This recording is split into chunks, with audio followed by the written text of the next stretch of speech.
Essex against Glamorgan in the 2020 Blast. A win for Essex by 4 wickets, 2 balls to spare. The second win in the competition, and it owes a lot to Tom Westley, top score 48. Tom, your reflections on that game? Well, first of all, it was a brilliant run chase, wasn't it? And there were some fantastic contributions from Folksy, Fozzie and Smudge at the end there, Jesse up front. So it was a real team effort, and a brilliant win from two now. So we're in a good place. Yes, indeed. Not such a new face in other forms of cricket, but 2020, you haven't had too much experience, have you, Tom, of playing for Essex?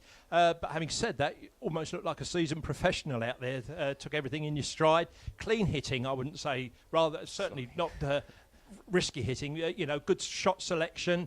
Played it safe and kept accumulating the runs. Yeah, obviously I haven't played a huge amount of 2020. I think a lot of that was maybe last year when I broke my finger. It wasn't ideal.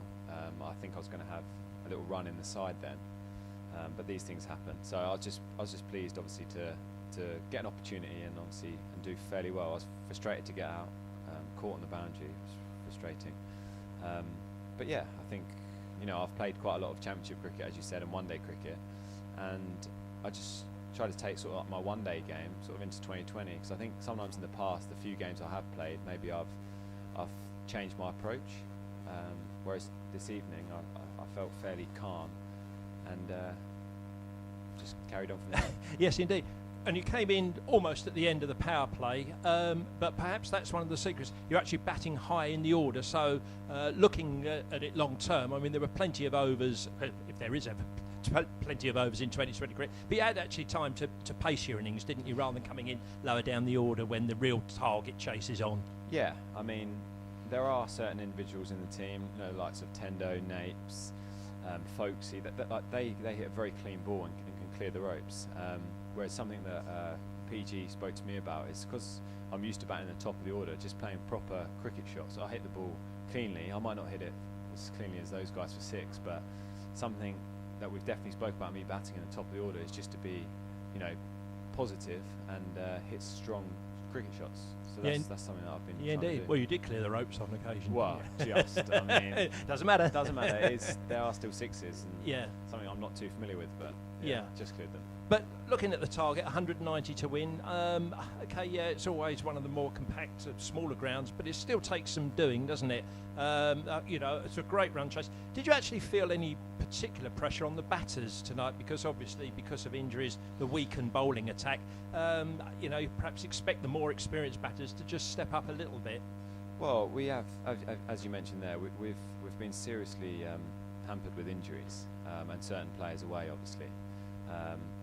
So PG spoke to us obviously in the middle, and he just said, it will just take a couple of special performances. And I wouldn't say there was any, I think the standout performance was probably Foz. Some of those 6s over extra cover were incredible. But me and Folksy, we were just trying to put a partnership together. We were looking to target the short boundary and play sensibly. And we did. So that's brilliant. And it showed, didn't it, that the orthodox approach can actually work as well as the big powerful hitting as well. Yeah, especially on a ground like this. If you hit the pockets, the corners, you're more than likely going to get boundaries. So that's something that me and Ben spoke about when we were batting together. The first couple of balls, try and maybe target a certain area, just so it took a little bit of pressure off the rest of the over. Yeah.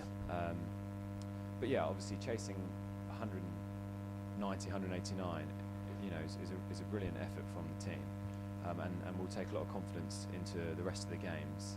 From that. Yeah, and what I think, as you referred to there, the partnership between yourself and Ben Folks was the catalyst really for people like Fozzie and Smithy to come in right at the end and just finish it off. Well done, Tom. 48, top score, Essex win again, and the momentum's building in 2020. Definitely. Thank you. Yeah. Cheers, Tom. Thanks for your time. Cheers.